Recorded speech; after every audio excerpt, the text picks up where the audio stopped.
Hey everyone, coming to you from Gwinnett County Public Library's Five Forks branch, I'd like to welcome you all to Cooking with Chef Jeff, a GCPL culinary series. Now, obviously, I'm Chef Jeff, as I always tell you, and today we're going to be celebrating Native American Heritage Month. And what we'll be preparing is a classic corn soup that's actually been adopted by the Cajuns over the years. Now, this dish is called Maque Choux. I'm probably pronouncing it wrong. And it was originated from the Maque tribe that lived around Louisiana, which is obviously why they picked it up. It's a wonderful corn dish using nice, bright summer ingredients. So, let's quit with the chatter and let's get to it.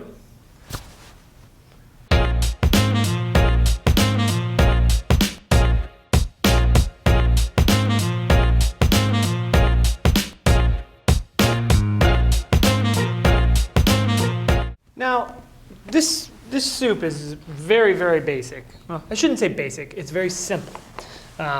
Just a couple of fresh ingredients. We have fresh Roma tomatoes, green bell peppers, white onion, butter, which is actually, you know, when they talk about ingredients in Native American cooking, a lot of times there's a pre and post colonial recipes because Native Americans didn't domesticate cattle and produce butters and things like that until after the colonization of the United States.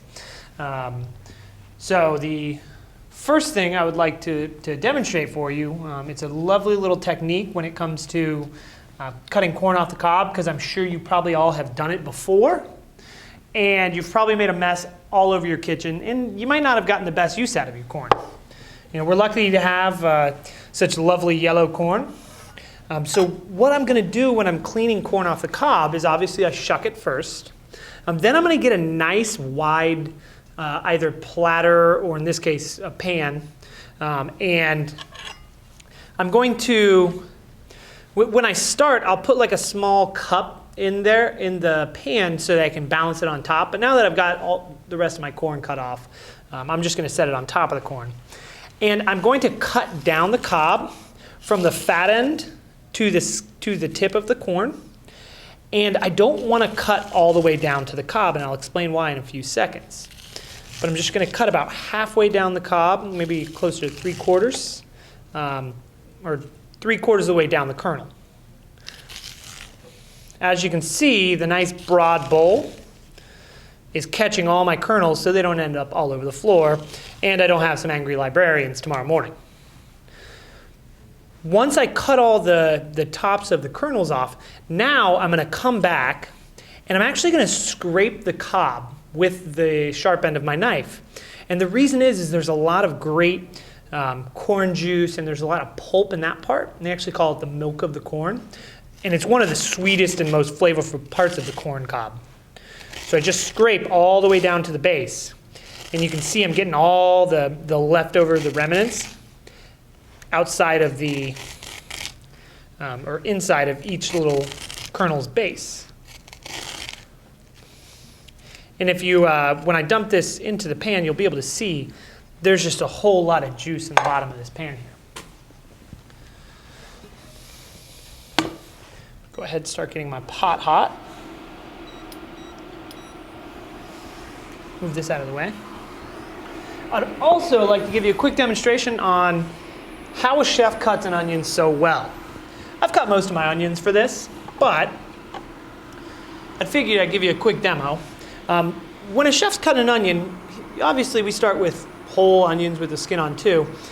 We just cut the slightest bit off of the root end to get rid of all the excess hairs, but we don't want to cut the root all the way off because that's going to keep our onion nice and compact. The other thing I'll do is I'll cut off of the sprouting end, or the end that will actually grow up out of the ground. I'll just cut enough off of that so I've got a nice flat side, and then I cut it in half. That way I've got a nice flat base when I'm cutting and it doesn't rock around or move on me. So now, depending on how big I want to cut my onion, I'm going to make a crosshatch in the onion. So I'm first going to start with my knife parallel to the board. And I want to cut these onions about a small to medium dice. So I'm gonna make slits in the onion all the way to the back without actually separating it so that again, it stays compact. I'm gonna make about 2 or 3 slits in this onion. Again, these are parallel to the board. Put my butter in here. Just get that melting. Now, once I do the slits that are parallel to the board, I'm going to go perpendicular to the board. So I'm going to go up and down. And I'm going to do the same thing. I'm going to cut about I'm going to cut slices almost all the way to the back of the onion, about a 1/4 inch apart. Okay? And as you can see here, it's staying compact because I'm not cutting all the way to the back. And don't worry, we're not going to throw away that back. I'll show you what we're going to do with it in just a moment. So now that I've got my cross-hatching in the onion, I'm going to turn it so that the flat-facing end is facing out, and I'm just going to, again, go crossways, perpendicular to the board. And that's how I get those nice, even cuts. Okay, now you're probably asking me, well, Jeff, what about all that onion you've got on the end there? I'm going to take it. Chef never wastes anything.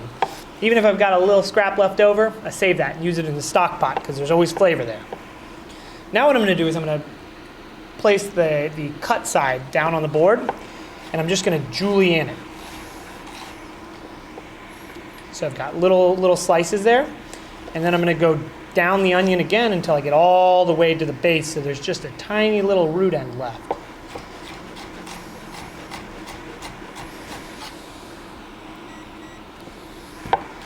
Again, going all the way in. Look at it. Then I just get left with this tiny little square.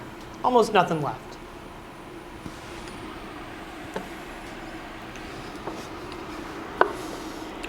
So now, my butter is nice and melted in my pan. And what I'm going to do is saute all the vegetables except for the corn. I'm going to add that in last. The reason being is I want to get a little bit of caramelization on my onions, my peppers, and my tomatoes first. And you can just smell that butter. And again, one of the great things is when you start with good ingredients, you don't have to do a lot to them. So starting with good cultured butter, it's going to have a very rich flavor.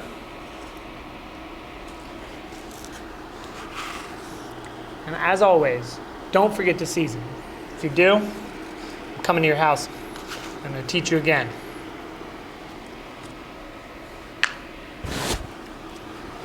That salt is going to do a couple of things, especially in this recipe.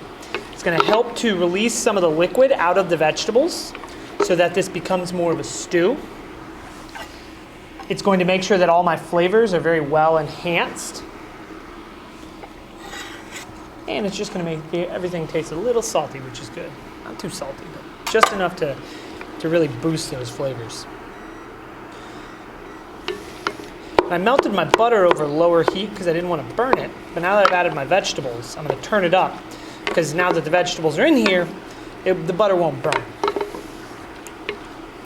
There are certain recipes where you actually want that brown butter. This is just not one of them.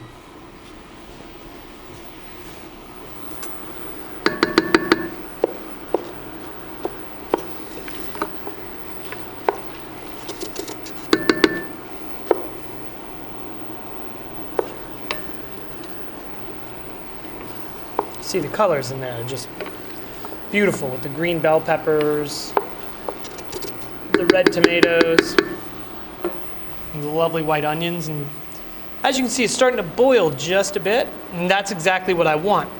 Now keep in mind that this is butter, it's not water or some sort of liquid. So all that butter in there is going to cook those vegetables down nicely and give them a little bit of caramelization, which is where a lot of the flavor lies in most of cooking.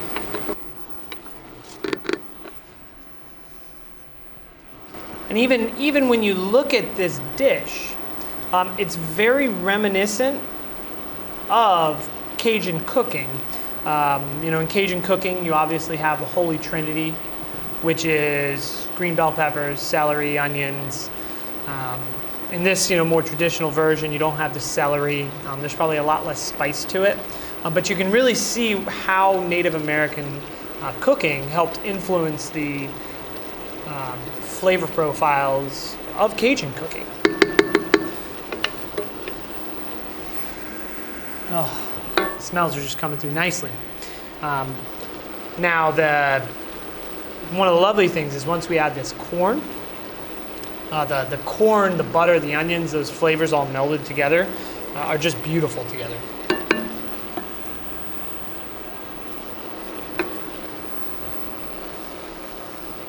So once these vegetables get a little soft, then I'm going to add my corn.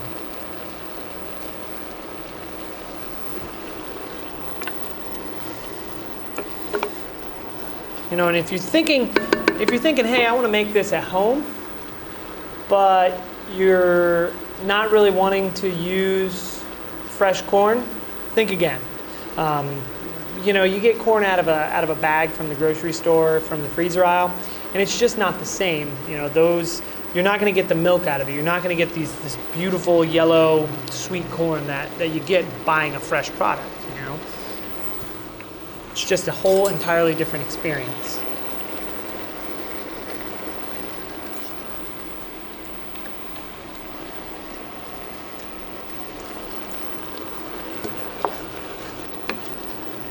All right, my vegetables have softened a bit, so now I'm going to go ahead and add my corn.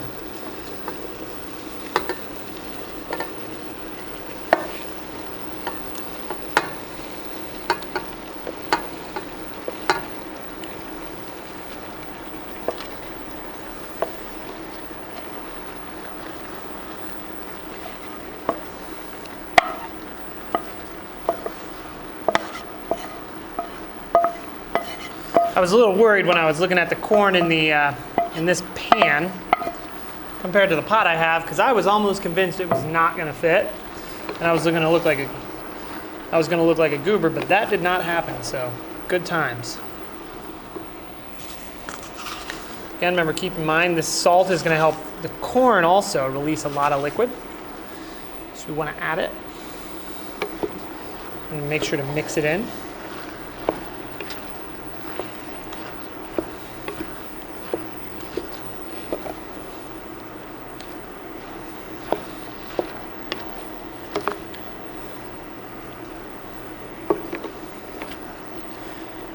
Corn, and doing a lot of research over the years, we all know corn was obviously a big staple when it came to most Native American cooking, especially throughout the southeast and a lot of the southwest, because it grows so well. But one thing you don't hear about a lot of times is the fact that tomatoes grow really well under the shade of corn. You have peas and beans grow really well with corn plants as well as squash. It's one of the reasons why they call that the Three Sisters, because they would always grow them in tandem, because the corn stalk would actually act as a sort of a trellis for your beans, and the squash would act as ground covering to help prevent from weeds. You can already see there's so much, this is almost, the liquid's almost coming up to the top now. It's just releasing a lot of liquid, even though it looks really dry to start.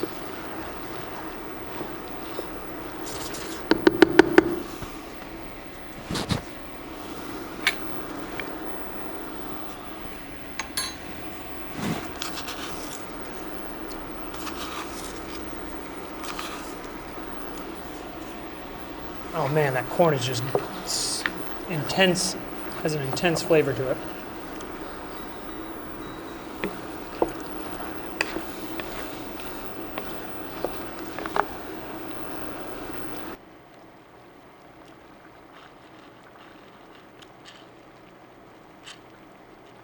And as you can see, after cooking down for 10 or 15 minutes, a lot of liquid has been released. It's it's very like soupy stew-like now. don't want to cook it down too far because you'll lose a lot of the beautiful flavors of the corn and the peppers and onions and all that. So this is the point. Actually, first let's give it a little taste. Make sure our seasoning's good.